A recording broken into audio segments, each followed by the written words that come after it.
me. We are That's live. Yep. We are live. Hey, everyone. Welcome to another Heartbeat tutorial. I appreciate those who were in the waiting room so long while we got the tech figured out. I am sharing many things with you guys today, and this tutorial is how to get leads for your community business for just $2 using Meta ads, featuring me. I'm co-hosting my own tutorial. So yes, this is a Meta tutorial that does also involve Meta, the platform. Cool. Awesome. So welcome to everybody who's tuning in. We got folks in the studio audience. If you are catching us live out on YouTube or LinkedIn, the chat live syncs in here if you've got questions. If you are able to join the studio link, though, you can come on stage, ask questions, or bring your voice to your questions if you'd like to stay off camera. Really excited to bring the stuff I have for you today. I have the systems that I am using for my community. I'm going to be sharing ad platforms. I'm going to be sharing my email software. I'm going to be sharing a presentation. But I normally hype up the guest, but I'm just gonna sit here and let Misty do that part of this because it really feels weird to talk about myself in the third person. So Misty, if you would, please. I got you, buddy. Thank you so much. All right. So many of you know Mike as Heartbeat's marketing master. So you are in the right place if you want to learn how to market your community right now. So Mike's background, he's a growth marketer with almost 2 decades of experience in which he's generated more than 35 million. Am I reading that right? Yep, that is a career total across all campaigns I've done. That's amazing. He's led campaigns for billion-dollar startups and scrappy solopreneurs alike, building repeatable, reliable systems that make marketing make sense. We all need that, don't we? Mike founded the Gym Community in 2023, which is not a community about going to the gym. It's where he serves as a personal revenue trainer, helping solopreneurs grow stronger businesses and predictable revenue. He was promoted from Heartbeat customer to head of growth at Heartbeat last year, and you can find him in our weekly newsletter videos and all over our YouTube channel. When he's not marketing for Heartbeat or his community, Mike enjoys lifting weights, hence the gym references, and spending time with his family in Upstate New York. So, Mike, we're excited to have your expertise today to tell us all how to grow our community. Oh, thank you so much. I'm taking notes. This must notes. be how I make people feel. This must be how everybody else feels when they do the thing. Yeah, everybody, let us know in the comments if you are like going to be frantically taking notes during this tutorial today. Yeah, all right. Lots of people excited for this. There we go. My mouse was not working for a minute there, which is not fun. So we're going to try to get back into sharing. Hang on one second, guys. All right. I have so many things I'm attempting to cross-share with you guys today, So this is going to be interesting. So we have at least 5 people so far, 6 that said that they're going to be frantically taking notes during this. Oh, so. I am so glad. And this is going to be recorded for you guys, by the way. And I do have special resources for you at the end. If you can stick around, stick with me through the whole thing. Oh my goodness, Pete, it's 3 a.m. in Australia right now, but I'll be taking notes. That is hardcore. He's ready. No pressure, Mike. No pressure. It's good. All right. All right, so I'm going to give you guys full transparency into window what I'm doing. So I have like Riverside open as a studio, and I have like my Meta ads platform open. And now I'm not able to switch back to the Riverside studio to start the screen share. It's just Google's not letting me switch back to do that. Lovely. That is nonsense. You can't find us. You know they got that new I have the picture and I have the picture-in-picture pop up so I can see that you guys are there and that I am live, but I cannot. My mouse is not taking you back to the full screen. No, we are live, ladies and gentlemen. How live? Okay, it worked. All right, we're back. We're going to screen share. We're just going to do the thing, guys. Here we go. We're going to share the screen. We're going to share the entire screen of my laptop, and there we are. Okay, you guys, this is how raw this is, okay? This is like all the good, all the oopsies, so we're all together. So, hey, guys. Misty, thank you for the intro. I really appreciate that. I am Mike Phillips, and I'm head of growth at Heartbeat, and I'm a career growth marketer. So marketing spans many different aspects of what we do to grow a company or a business. My career has always been indexed around impacting direct revenue increases. There are marketers that help spread awareness. There are marketers that help launch product features, and then there are marketers that help grow revenue. Many times you have to wear all the hats, but my specialty is in revenue growth. So if I move forward here in the presentation, today's tutorial is how you're going to get leads for your community for $2.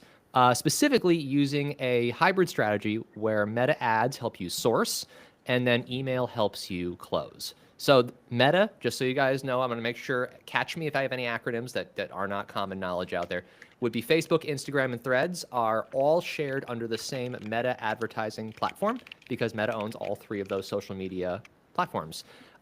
This system is designed to be low budget friendly. So don't worry if you're like, Mike, I don't have $10,000 to run budgets. I don't have $1,000 to run budgets.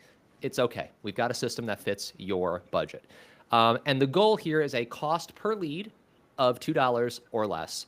And I'm going to show you when I get logged in, and I can pull the screen up in a minute after I give you the 101, how my growth curve of leads has taken off over about 35 days of a pilot that I did specifically to prep for this presentation. So this is not like I have an old hat like trick with like a long tuned up ad strategy, then you're not going to be able to copy what I did. I started a brand new campaign a few months back when I told Misty that I'd do this thing. And she twisted my arm, Accountability, guys. guys. This totally is accountability at its finest right here. Yes, it is. All right. So my cold open starts with a sick burn. So I told my 11-year-old yesterday, I'm like, I'm going to go give a live talk about ads. And she's like, are you recording it? And I said, yeah, it's going to be recorded for the people who aren't there. And she's like, you're recording a talk about ads. Is that going to be a sleep story? And I was like, ow. Okay, so I got to make sure this is not boring, that I don't put you guys to sleep, that you can't listen to the recording of this and be like, that makes me want to have a REM cycle. We're going to keep this high energy, and we're going to keep this interesting. So my 11-year-old can not be correct. Got to keep it fun for our people in Australia. Got to keep it fun. Thank you, everybody who's tuned in out there. It's 3 a.m. for you guys, hardcore. So let's get into why you're here, all right? Why you're here. Organic strategy is probably what you're used to. Most folks who are interested in this were probably like, okay, I have an organic strategy. I'm publishing content.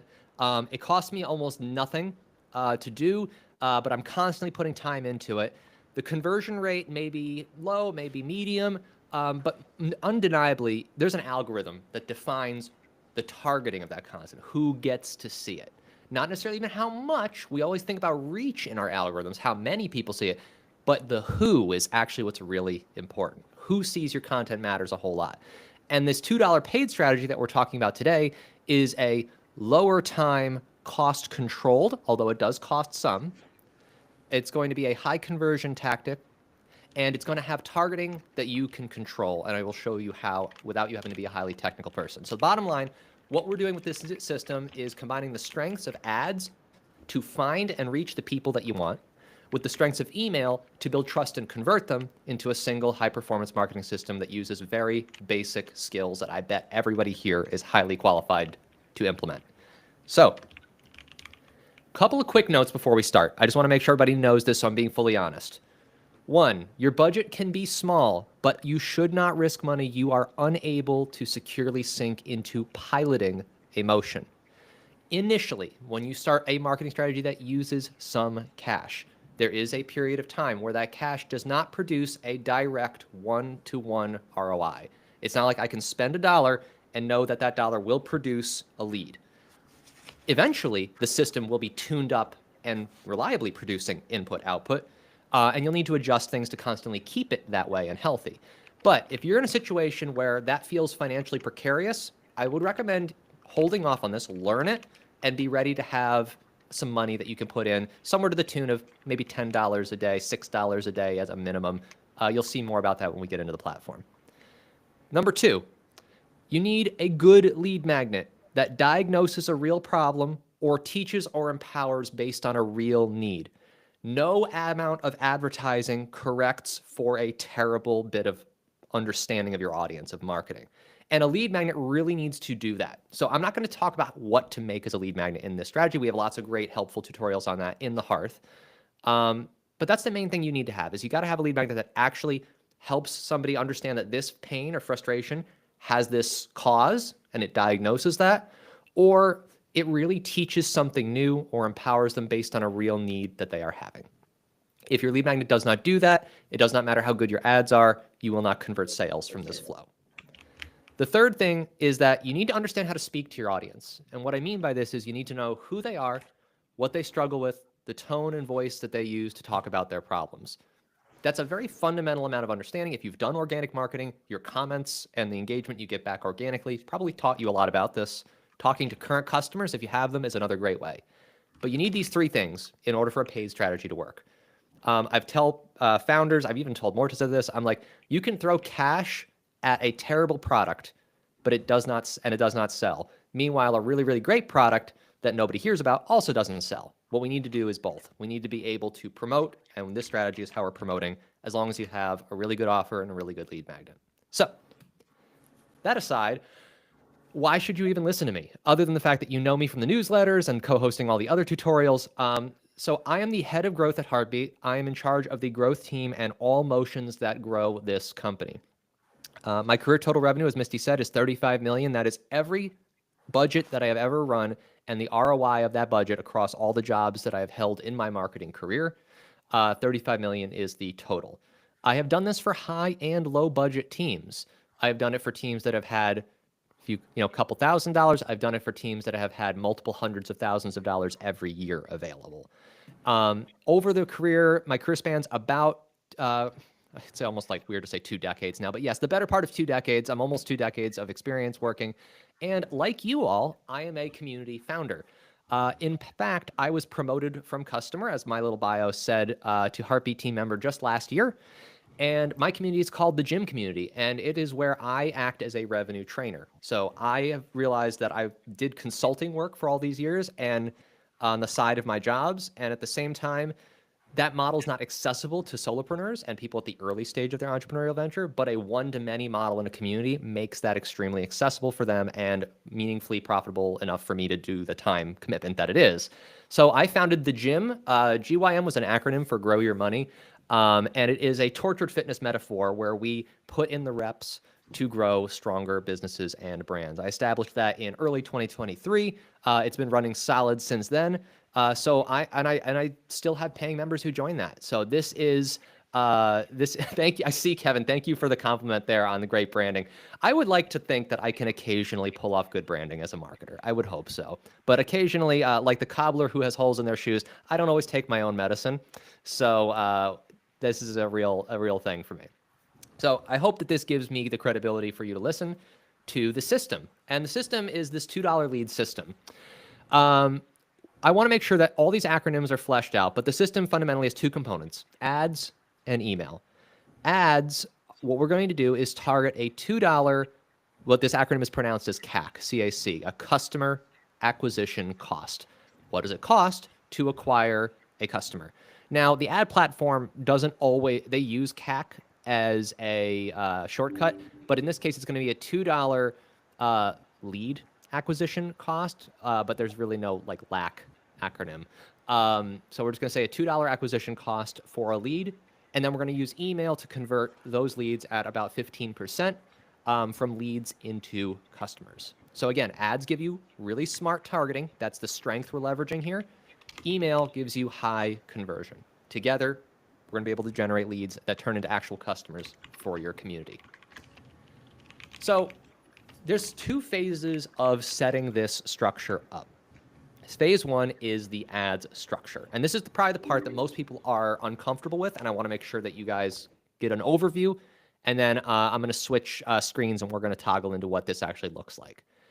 In order, you're going to need an ad account. So you're going to go to Meta Business, and you're going to make a business account.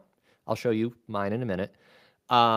Basically, you'll be able to put in payment info because you do need to have a card on file to be able to pay for ads. And you need to connect a business page. So you don't have to use the Facebook page as a primary advertising channel. In fact, you can run ads even if you're not creating organically on any of the Facebook's, Instagram, Threads platforms at all. I don't lean in heavily on those platforms organically. I just have pages there.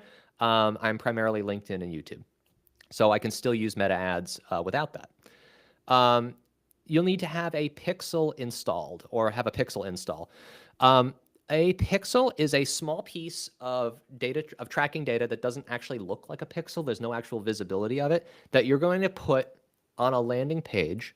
And the whole purpose of this is that it talks back to Meta, to the ads platform. And it says, hey, a thing happened. And then Meta says, cool, is that thing the thing that I wanted to have happen? Specifically, the pixel might say, somebody subscribed, or somebody downloaded your lead magnet, or somebody signed up for your webinar. And then Meta will say, yes, I was hoping that would happen. And then it remembers what that person looked like. And over time, it says, I'm going to show you that your ad to more people who look like that person. And that's kind of what the smart targeting 101 is. We're going to get more into it deeper in a sec. You'll also need the following structure. A campaign defines who you're going after. I'm going to show you what an advantage audience is in a minute, but it's also where you set your budget. There will be an ad set. An ad set is a collection of ads that all compete with one another to leverage the budget. It also defines what the desirable result is. So again, you could say, I want impressions, I want clicks, or I want a specific outcome that the pixel shouts back at me. And then, of course, there's the ads themselves, which have the creative, which in marketing words is the visual aspect, and the copy. And there's a whole lot of really cool advanced enhancements that Meta makes available to you, so you don't have to be a seasoned ad craftsperson to be able to get ones that do a really good job. So this is phase one. This is what the ads setup phase looks like. I wanted to double check, Misty, did we have anybody lost in the comments yet? I threw a lot of definitions at people, so I just wanted to make sure we're caught up so far. Oh, Misty, I can't hear you there. I'm sorry. Sorry, had my mute on. We're all just listening intently right now. There's no questions. Wonderful, wonderful. Excellent. But if there are any questions and you just haven't typed them in yet, go ahead and do that now. Yeah, by all means, guys. So we're going to get into, it's going to get far more organic presentation-wise at this point, where I'm going to start pulling up, walking through what we do. I see a question there from Kate. Repeat the definition of campaign versus ad set. It might be very easy to see that, Kate, when I get into the ads platform, but a campaign is a motion that has a certain budget and objectives.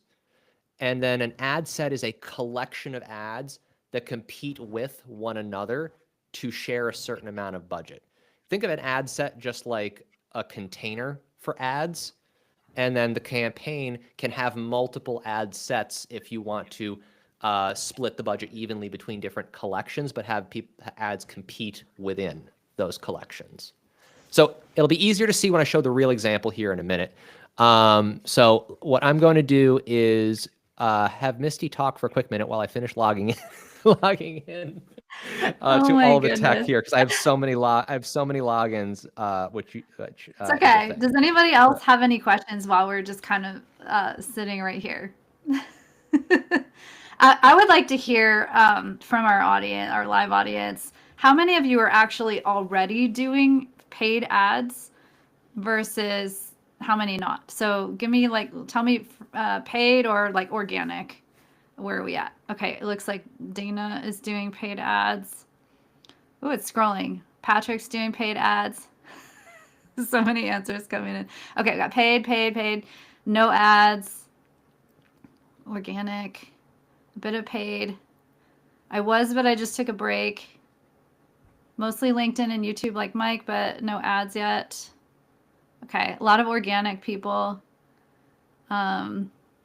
Trust issues with Meta. I can speak to that as well, because my I don't know what your story is. My personal Facebook got completely shut down for almost 7 months. That's actually how I ended up moving my community over to Heartbeat, and then also went from customer to being on the Heartbeat team. So I can totally relate to that. They completely, said they deleted my account. It took me forever, and just a lot of poking and prodding and bugging them. And you know how hard it is if you've ever tried to actually get to a human being who works on the team. But I finally actually was able to get my account recovered. And thank goodness I had my husband listed as admin on all my business stuff, because I was able to log in as him and still reach out to my people and let them know what's going on. But it's a great reminder, like, we don't own these platforms. We have no control over what happens on them.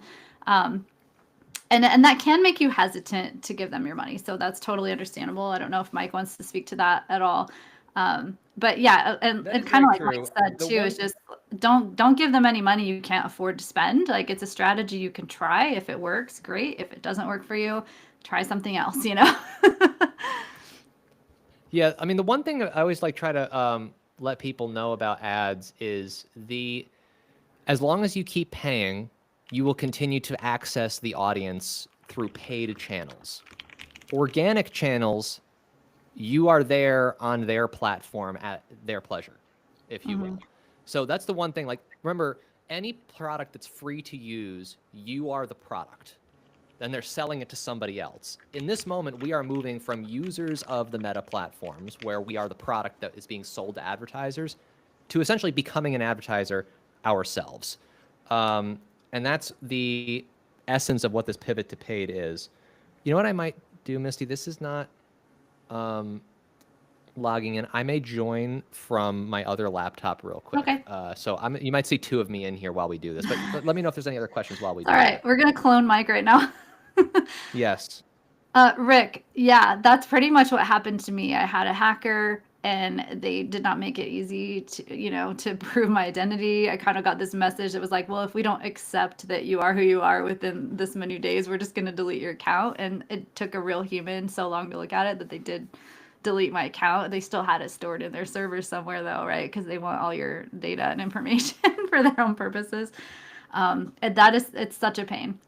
So yeah, definitely understand that pain. Don't let that stop you from, if it's a good tool to use as an advertising platform, like, go for it, give it a try, see if you can trust them in that arena, And that's always what it is. It's always about context, right? We have these personal stories as users of something, but it really is important to also know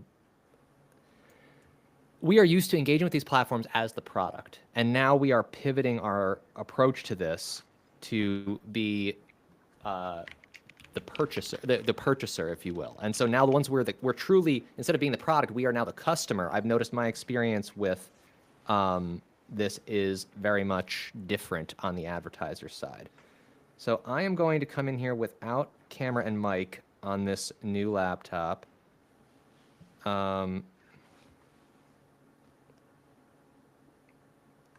It is too many characters to join that way.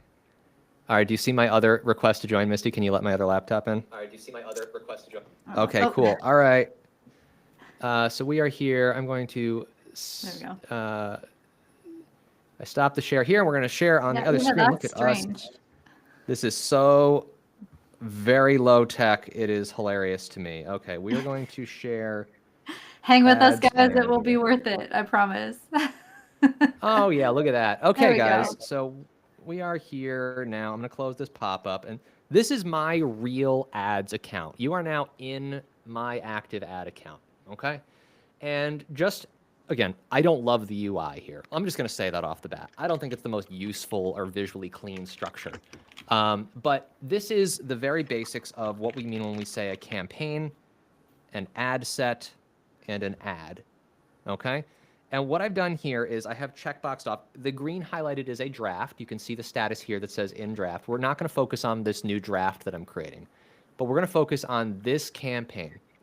I created a lead magnet called the Minimum Viable Business. And what it is it's a workbook to help people who maybe have kind of the inkling of an idea, but haven't really crystallized it into a business. And then furthermore, don't want to spend time or money wasting if they haven't even validated the idea yet. So for the gym, this is the earliest possible stage of people who might be interested in joining my community. So I've created this lead magnet to engage with that early stage audience and to deplatform them, to capture them out of all the Meta properties and bring them into an email drip and welcome them into the ecosystem that is my brand, which is Marketing Muscle, and ultimately my offer, which is the gym. So I've named this as a naming structure, the Minimum Viable Business. It's a lead magnet campaign, and it's specifically cold traffic. So what I'm saying by cold traffic is people who don't know me. They're not warmed up. They've not seen my brand before. This is just fresh eyeballs. And I set this up this way on purpose because I want you guys to be able to see what this might be like if you started from scratch. In here, there's a lot of data points in here, but you can see that this is my real active budget right now. I'm spending $10 a day.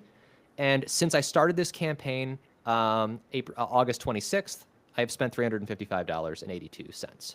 So this is what I mean, guys, when I say if $355 is a financially risky proposition for you right now, learn and save up for when you're ready to try that. I have sunk that amount of money in during the training phase of this campaign without an early conversion, but it is now converting. So that's one of those like tuition, if you will. It's the cost of learning, of setting up the new motion. You either pay time or you pay money. Unfortunately, everything in life costs one of those two things. So we had a question. I forget who it was from. It was Katie. Like, what is the difference between a campaign and an ad set? This campaign contains one active ad set and one inactive ad set. You see the little slidey bar that I've turned off there. The main ad set that's running is a single image and video collection of ads. This is, again, a container of ads. And I'm optimizing for something called a subscribe event. So after I built my Meta Ads account, which, again, there's plenty of help docs out there. I'm not going to show you how to set that up. You go to their event manager, which you can grab here, the events manager. And in there will be a snippet of code that you can go put over on your landing page. And all that code does is it will talk back to Meta Ads and say when someone viewed a page, when someone clicked on the page, when someone subscribed on the page. There are several basic conversions that are fired across the board. But if you want to get fancy, you can code your own. I'm not getting into that level. That's definitely not the 101 we're covering here today. But this is optimizing for the subscribe event. I early on ran a test to see if a complete registration event was more or less reliable. It turned out to be less reliable, and I'll show you how I determined that in a minute. This ad set, if you click on this ad set, has multiple ads inside of it. So these are all single image ads that I created. You'll notice I did a nice little mock-up of the book. In fact, if I hover over this, I should be able to. No, it's lagging on me. But essentially, I created a mock-up using Canva of the cover of a real book, even though it's a PDF that I have as my lead magnet. And I said, I don't know what color is going to scroll stop better, but I think the book is something people really understand. So I built every color on the normal spectrum of colors. I went, from red, orange, yellow, green, blue, purple. And I ran that ad, the same ad, with only that one variable. Okay? So that's the main thing here, is that this fundamental structure allows you to test a variety of ads against one another. All of these ads are competing. Whichever one triggers the most of those events that come back wins the budget next time. And so on, it compounds and it compounds. And you can see over time, if I come down here, the results column is the number of website subscribes. And you can see that some of them have gotten 1, some of them have gotten 2. Yellow's done better, 18 subscribes. But really the winner here is this purple ad. I find that interesting. I don't actually have purple in my brand set, but this ad is converting way better. And I think it could be color psychology. It could be a variety of factors. But you don't have to actually know the psychology and reason behind it to be able to appreciate that actual, like the reasoning behind it. You're just going to let the data kind of steer you. And that's the thing about paid ads, is that you're going to be using money to learn. If that is uncomfortable, or if that is something that's financially irresponsible, again, caveat emptor. Make sure that you're ready for this sort of commitment. And again, I'm spending $10 a day. So I've spent $350 since August 26th. And I'm okay with this. I'm okay with the amount of learning that I've gotten and the number of total results that I have generated. So that is the overview that I wanted to give you on what this looks like. But I wanted to talk a little bit more about what it means to set these things up. So I'm going to actually go in and edit these campaigns right now, or pretend to edit them. We're not actually going to change them. When you set up a campaign, you get this kind of indented hierarchy here on the side. Your campaign is a folder. You have an ad set, which is this little 4-icon bundle. and then you have all of your individual ads underneath that. And if you have more than one ad campaign, it repeats, etc. And it can scroll infinitely, however complex you want to make it. I generally recommend having somewhere around 7 to 10 ads, and these are just variations of the visual creative. And here I'll tell you why. Because when you're in setting up your main campaign, you're going to name it, you're going to set your daily budget, and that daily budget will be distributed across all of your ad sets. And this is important to notice is that, how do I put this nicely? Despite the fact that they have all the computing power in the world, they can't guarantee that you'll be spending exactly $10 a day. It may spend slightly above that some days, slightly below that other days, but it will average out to a maximum weekly total of $70 if it's $10 a day. The bid strategy I'm having right now is highest volume because I want it to move through a learning phase very quickly. What is a learning phase, Mike? Okay. When you have an ad, early on, it needs to know what those pixel events, it needs to see enough of those pixel events to know enough about the people who did the actions to find more people like them. So in general, that can take 30 to 50 optimization events is what they call it. 30 to 50 lead captures in the case of this campaign for it to really know who's a good person to click the ad versus somebody who's click happy and just clicking everything in the feed but not doing anything, right? So that's fundamentally what we have set up at this campaign. It's very simple. That's the only variables. I'm not doing an A/B test. We don't have any special categories like education or employment or political or anything like that. We're just good old-fashioned lead gen.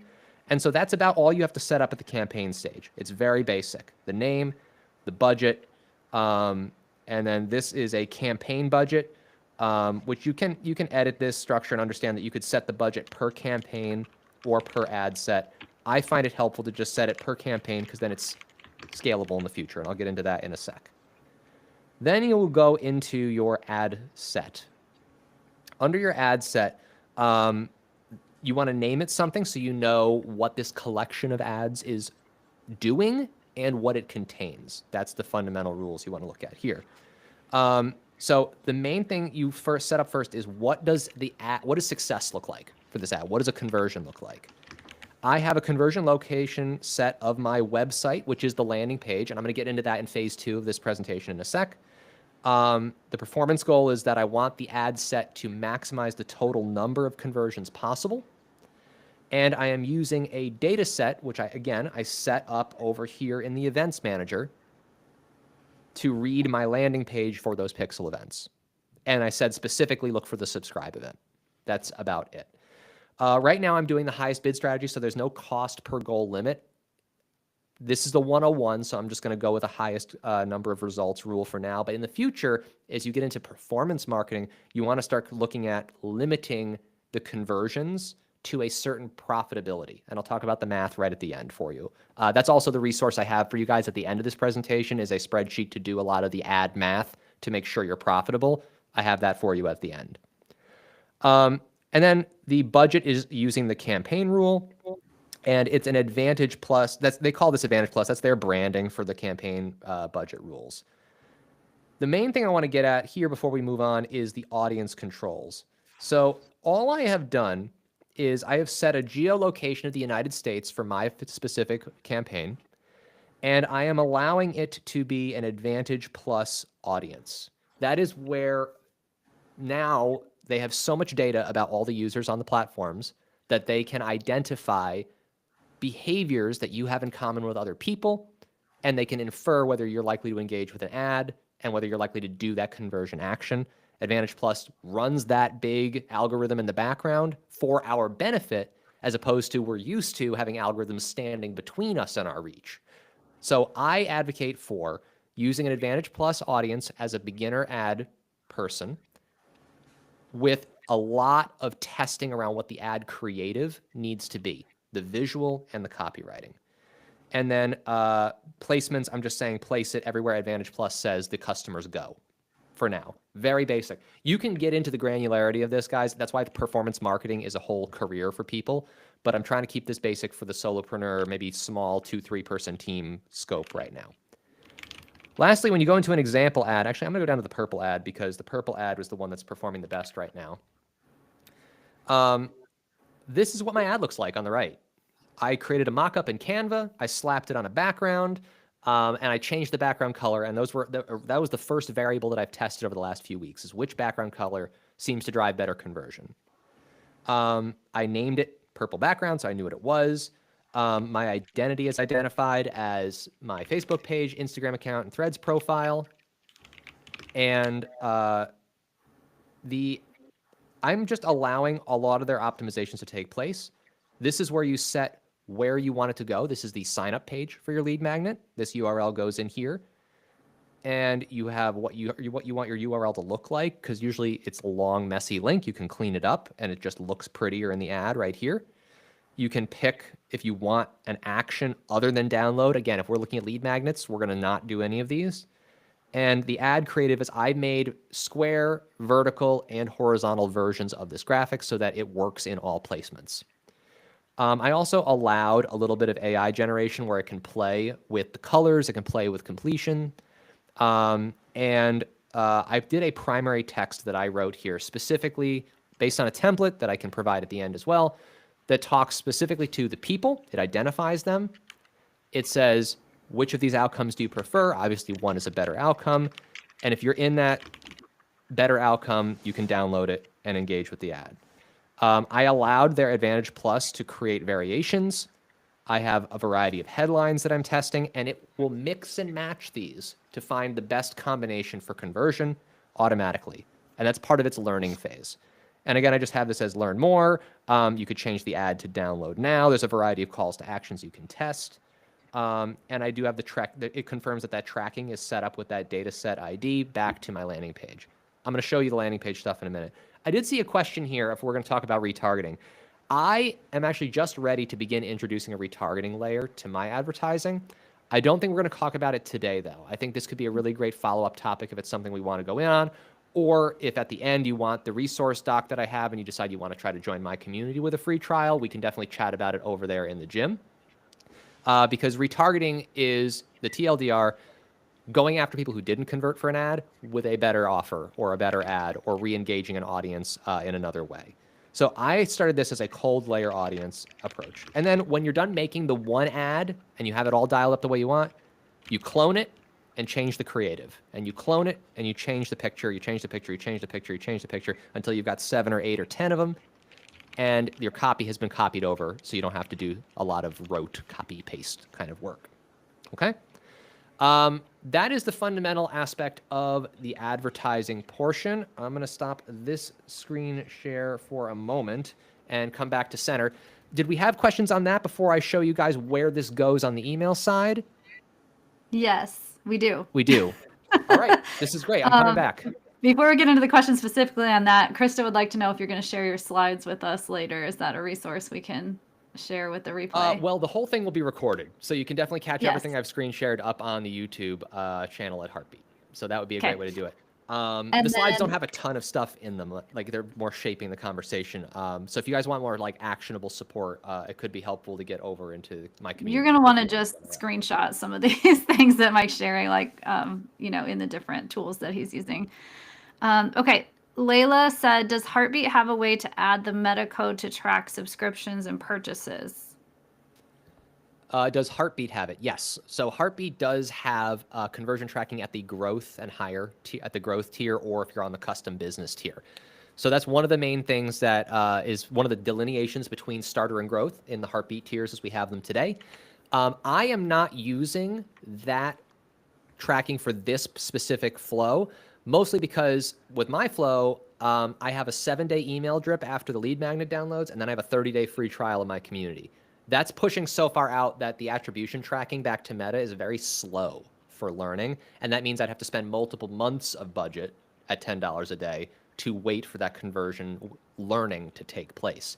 And if your learning is too slow, the ad platform may never leave learning, and it'll never really scale into new reach.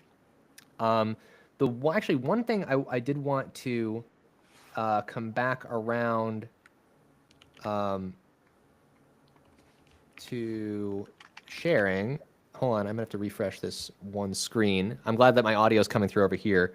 I had to refresh the other side. Turn off the cam over here. Awesome.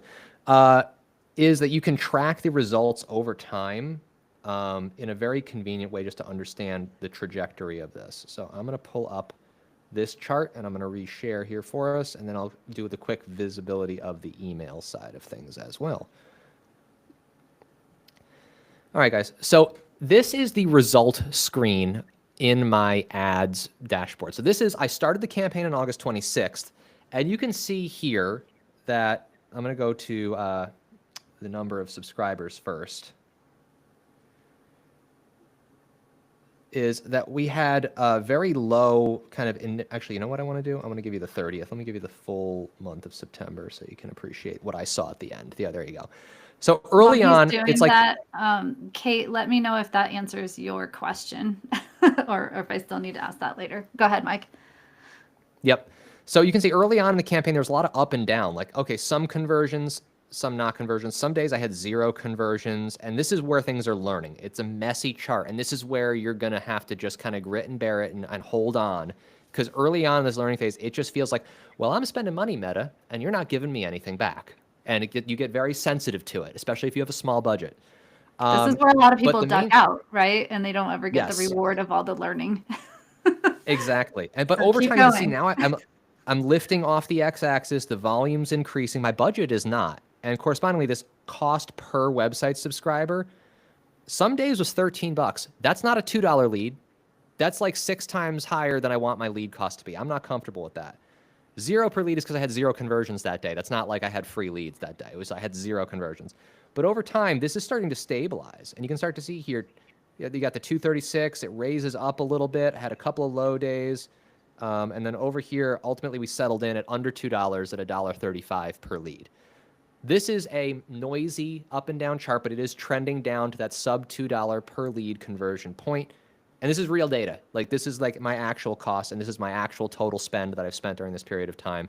I just want to show you guys that it's not just like, trust me, I can't edit this screen. Like, I'm live logged into Meta Ads Manager right now, and this is how you can see what I am doing and how it's working.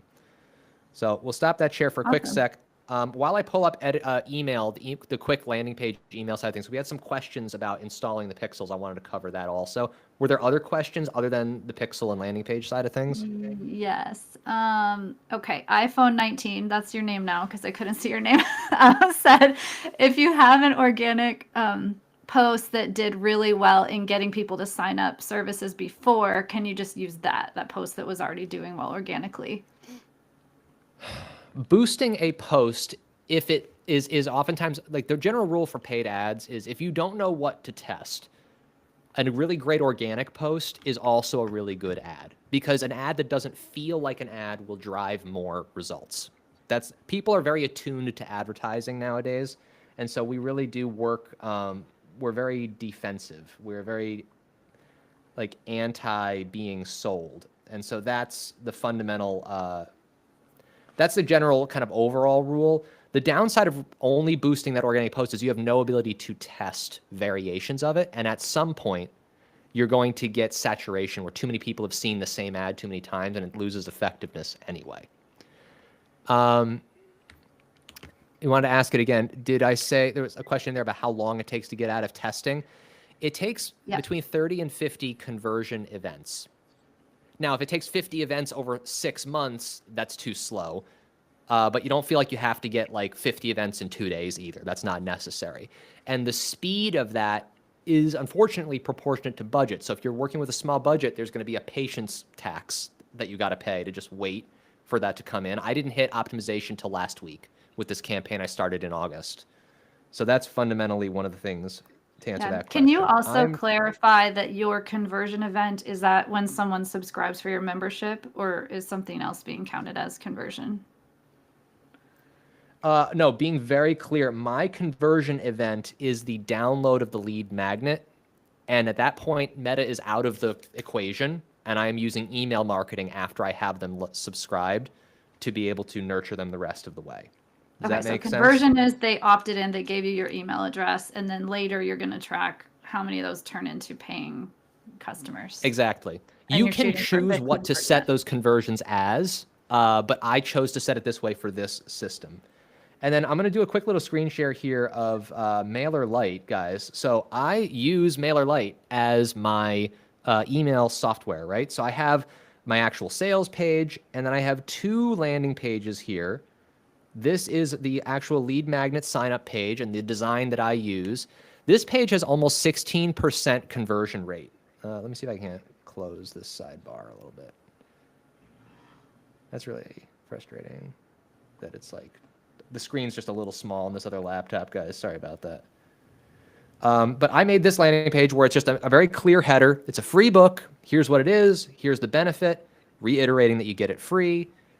Here's the pitch. I repeated the pitch is similar to the copy in the ad. It works off itself. And just download now. And I did happen to get a social testimonial from somebody who loved the lead magnet. Social proof almost always helps. It almost never hurts. So they click here. They submit this page. And when they are done, they go to what I call like a fulfillment page. Now, this is just a simple thank you design. But if you have an evergreen webinar with a video embed, the video could just be right here. This instead says that the email is on its way with the book. I chose to do this because they gave me the email. Psychologically, it feels good that you gave them an email for a reason, that the book came by email. And on this page is the tracking code. And if I were to actually edit this, I'm hoping this is fast enough. This is non-rendered, but that's the metapixel code. Some of it runs off the screen. But they give you the sample in the event manager. You post it into the thank you page. And the question, Jim, about how do you link the download now button?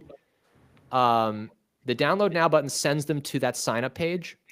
The sign up page redirects them to a thank you page, and the thank you page fires the pixel that tells Facebook what happened. You don't actually need to link the button to the event. So I'm going to turn this off for now. And that's fundamentally on the email side what the landing pages do. And then all I do with the signups, come on, MailerLite. All I do with the signups at this point is I set up a very simple automation. And the automation is a lead magnet fulfillment, which I'm going to open this preview up for you guys, where it says, hey, when they subscribe, they go into a group, and I fulfill immediately the book. There's the download link in this email. I wait a day, and I start sending other nurture content that starts introduce additional value. It introduces additional value, which for me is the free trial of my community, because my community has a free trial. If yours doesn't, you can go add additional value in other ways. And then I start checking. Did they sign up for the membership? If they didn't, keep nurturing. Did they sign up for the membership? If they didn't, keep nurturing. And I just have a flow with multiple emails that keeps on going for about 7 days or so. And then it gives them a cool off period, and they go into my normal newsletter blast sequence that I send out. That's the fundamental email side of what this system looks like. I'm going to, I have to pull back up this share because I'm switching computers now. Look at me going all techie here. Wrong screen. Where is my screen? This one. There you are. Okay. So we talked about the ad structure, and we also just went over phase 2, which is the email. You have a lead capture, the fulfillment page, which I showed you, a list that adds them to it, a drip sequence that primes people for reciprocity. It gives more value. You make deposits before you make a withdrawal, and that's the essence of nurture. And then you have an offer sign up, and that's where your heartbeat sign up page comes into play, right? You have a heartbeat sign up page, and in my drip sequence, it's like, by the way, if you're ready to turn the thing you've learned in this book into momentum with peer support and marketing mentorship, you can join the gym. Here's the link to sign up. And we now have the opportunity for email marketing to do what it does best, which is convert leads. In general, a benchmark is about 15% conversion for email subscribers. And again, I want to reiterate that math is not scary. I happen to be a math guy, right? And I know not everybody is. I feel like I need to apologize in advance for my math guy nature, but it's how you profit. And especially when you are putting cash in as opposed to just time, you need to make sure you have this right. You start with the end in mind and you back in. From there, you work up funnel from the end to the beginning to figure out what you need to spend. You figure out what is the revenue I want, what is the purchase rate of a lead, how many leads do I then need, and what is the ad cost I'm willing to spend. So my math is I have a $189 offer. That's my annual subscription cost to my gym membership. Again, the gym community, not fitness membership. And I want a 3-to-1 profitability ratio. So I want 1/3 of the total of that 189 is as much as I'm willing to spend to make profit off of somebody joining from this motion. That means there's a $63 customer acquisition cost.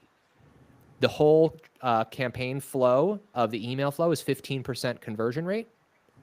When you do the math, that means I can spend $1.24 per lead. And I showed you that I'm trending right down to that point. I'm sub $2 in Meta right now with my cost per lead, which is, again, the subscriber conversion event. Math sucks for a lot of people. Totally get that. So what I did is I put together a free spreadsheet. Anybody who decides they want to join my community, the gym, it has a 30-day free trial, but I will also distribute out a math pre-calculated spreadsheet so you guys can put in your offer at the top, and it'll just tell you what your target cost per lead needs to be at the bottom, and it'll include also resources that we went over today in this call. My community is at join.marketingmuscle.online. Oh, somebody threw it in the chat. Elijah's in my community. Elijah's awesome. Thank you for doing that. Oh, it was you. Okay, well, it says Elijah. Fine. Misty, thank you. Was it on me? Every time he comments, it says Misty.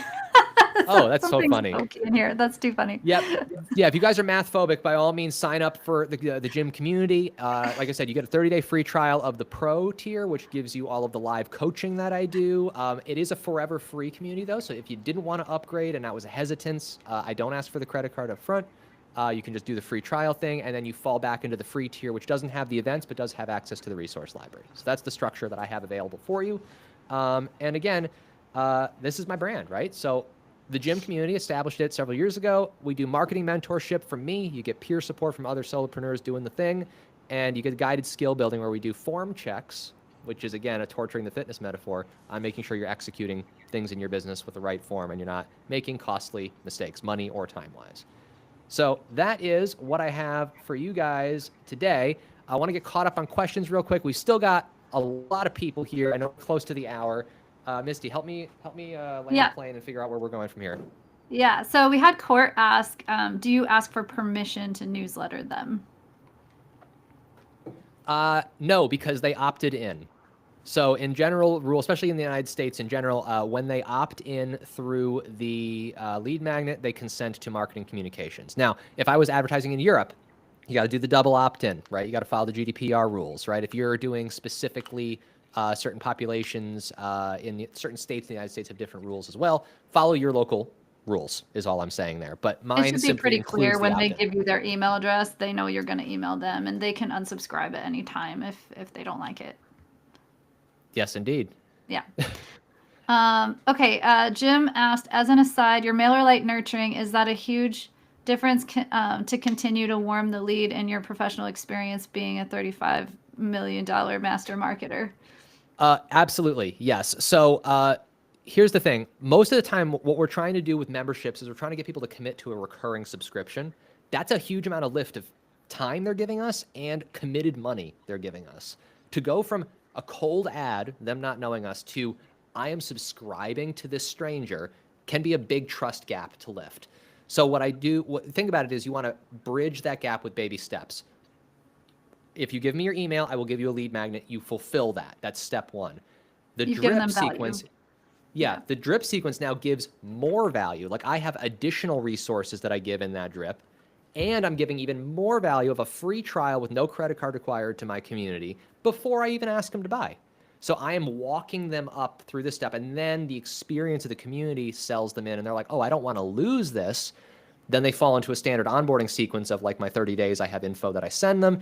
And at the end, it says, by the way, you're going to lose access to A, B, C, D, E, F. You'll keep G and H. If you want to keep the whole alphabet, you can subscribe, and it's $189 a year, $20 a month. So I find that is extremely impactful to actually get people to trade payment info, because it's a huge lift to otherwise get somebody to try to do that. Yeah.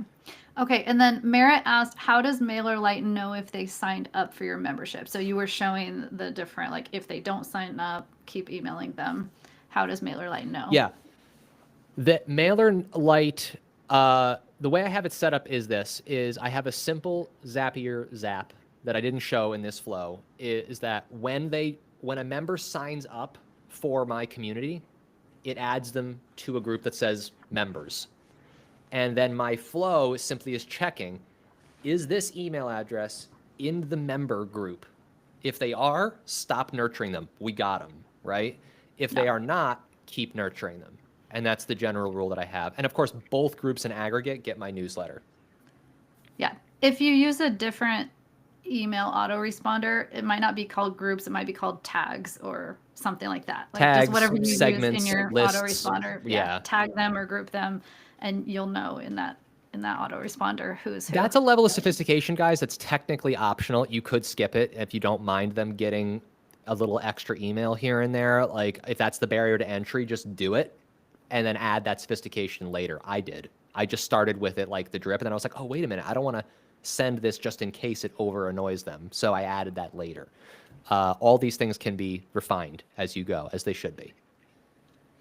And then Julie asked, when do you change your lead magnet? Is there a threshold you're looking for to decide that you might need to change that to something else? So the ads I refresh, the ad creative I refresh based on frequency. Like if that frequency number starts climbing up to like 4, 5, 6, 7 times a given person has seen the same ad, you need to put new ads in, because it doesn't matter how compelling it is, that ad will start getting stale.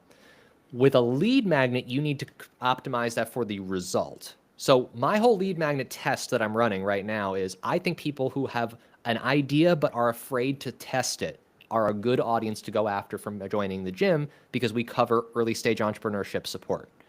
And those are people who would be early stage entrepreneurs.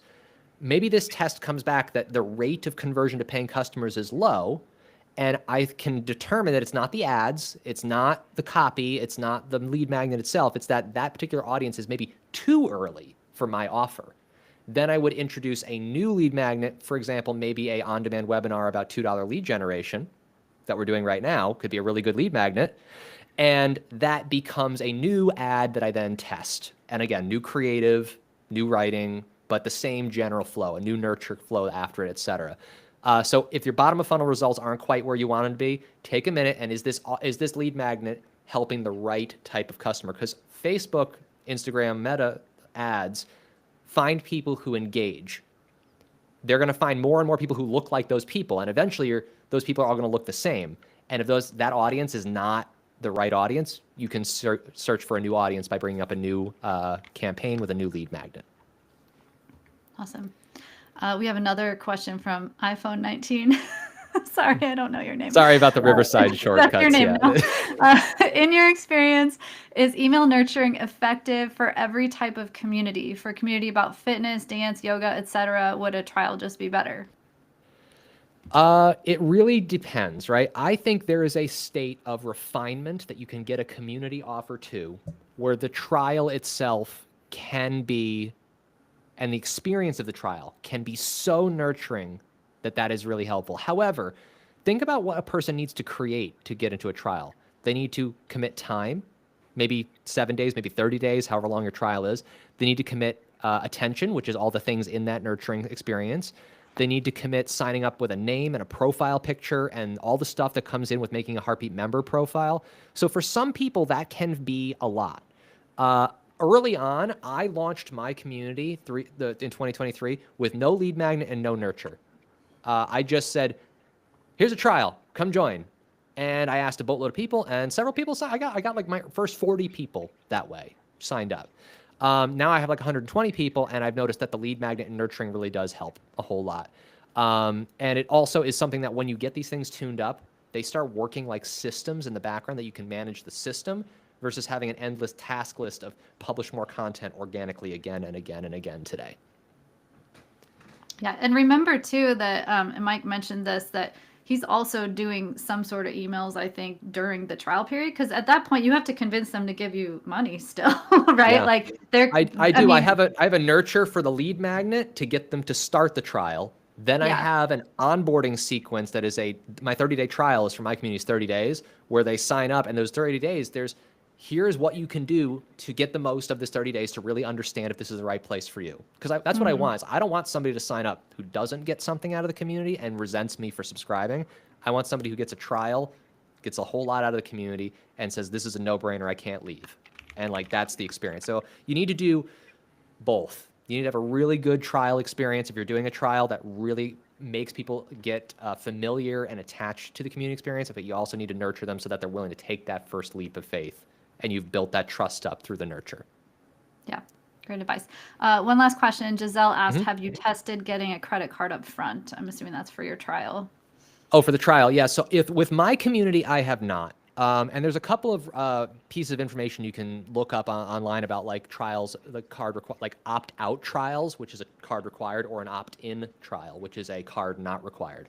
I chose an opt-in trial where at the end of the trial, if they don't upgrade, they fall out of the trial of the pro tier and they go down to the free tier, because I designed a freemium community where the free tier is self-serve and the first paid tier is one-to-many coaching support.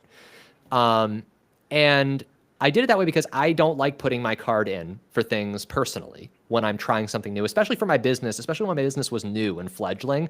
It always just felt like I had to remember it. And there was the stress of like remembering to cancel. And I'm like, I'm kind of going after people like me who are early stage in their business, albeit I have a huge career in marketing and most people don't. But I did not like that feeling. And so to be authentic, I didn't want to create that. That said, there are many products that are very mature that know who their customers are and have refined the product market fit. And it makes sense for some brands at that point to switch to the card required for the trial. You'll have a lower rate of adoption of the trial, but a higher rate of conversion on the back end. And that's the trade-off that you need to look at. I'm looking at a volume game. That's more of like a higher ticket conversion game. So you could test it both ways. Absolutely. I think if you ask for a credit card up front, you're going to have more customer service requests where people are, oh, I didn't know I was going to get charged. Can you refund me? Can you refund that, please? Yes, that's going to happen. But guys, so you can run a test of that, this. Test it out. Easy enough to take your offer in Heartbeat, clone the whole offer, and set one with the card required and one without, and then split the links up between two different sets of landing pages and A/B test this. Very easy to do. Great idea. Okay, well, we are over time, so and out of questions. So I think this is a good time to start wrapping it up. We do have a little something for everybody. Mike, do you want to talk about the promotion that we have for everyone who hung in here with us? You guys have been so awesome. I'm going to share this real quick. There we are. Bring this right up. Okay, so as per usual, guys, with these tutorials, whether I'm hosting it or whether we have one of our awesome external guests coming in, you stuck with us. You learned a thing, and if you've been on the fence thinking about trying to do the community thing, to actually build one, and you haven't done a Heartbeat membership yet, we want you to get started. We want you to get off the fence. And so we're making the barrier to entry lower. If you join with heartbeat.chat/Mike, before Friday at 11:59 p.m. Eastern time, you can get 50% off your first 3 months, the growth or starter tier. The growth tier has the conversion tracking, by the way, that we kind of talked about today if you want to go all the way to purchase. The starter tier does not, but you can use the starter tier if you're nurturing and then getting people into sign-up pages. Both of them work. You get the full suite of features from the community building, product building, payments infrastructure in Heartbeat. And we're doing half off both the starter and the growth tier. That's available for you. That's actually better than, I was going to say like, oh, I'm also like an affiliate, but that's fine. This is a better deal than any affiliate link. So you guys all rock. You can get this one right here. So and then I also shared Mike's links in the chat. So if you want to go check out his community or visit him on YouTube or LinkedIn, you can do that. Merritt's asking the difference between growth and starter. Yeah, growth and starter, Merritt. So the starter tier basically gives you all the fundamentals that you need up to 1,000 members. Growth adds white label email domains. It lets you add conversion tracking. It removes the member cap. There's a variety of features there. If you go to heartbeat.chat/ I think pricing, right on our website, you can catch up all the little detail features that are different between them there. Okay, and then Yeah. I'm going to ask Mike Court's last question, but while I'm doing that, while he's thinking about his answer, I want everybody to type in the chat some love for Mike. What is like one takeaway, your top takeaway from today's tutorial? Are you going to go implement this strategy, give it a try? Let us know. Don't hit enter yet though. Just type it in and we'll let Mike answer this question, and then after that, you guys can all hit enter. We'll have this just waterfall of love for Mike here at the end. So Court asked if you have any books, courses, or resources that you recommend for more like comprehensive beginner to intermediate progression with Meta or this is a mouthful, Google and YouTube ads. Hey, welcome to marketing. Everything we talk about is an acronym and a mouthful. Yeah, totally. Court, great question there. There are so many fundamental things that you can learn as beginners.